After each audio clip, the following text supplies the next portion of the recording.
Sur le marché d'Idlib, les prix se sont envolés depuis l'été dernier. Autour des étals, les clients se font de plus en plus rares.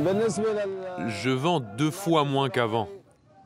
Les gens sont désespérés par la situation, par les prix très élevés, mais aussi par le manque de services et de soutien matériel.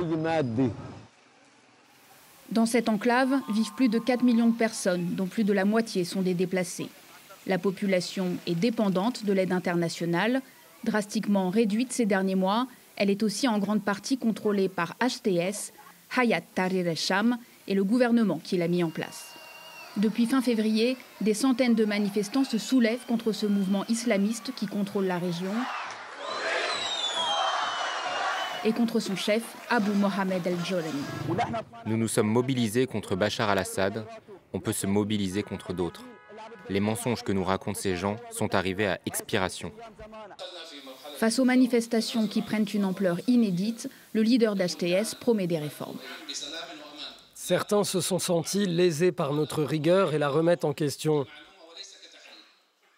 Mais d'autres veulent tirer profit des demandes légitimes et des incidents survenus récemment. Nous essayons de faire de cette épreuve une occasion pour être mieux à l'écoute de nos familles et de nos frères qui ont de nombreuses attentes. Le chef du groupe assure être prêt à déléguer le pouvoir.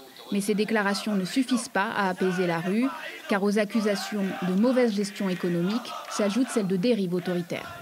Il y a trop de corruption dans l'appareil sécuritaire.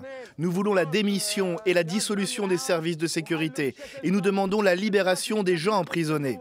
Pendant plusieurs mois, HTS a mené une campagne de purge dans ses rangs militaires et contre les factions rebelles rivales.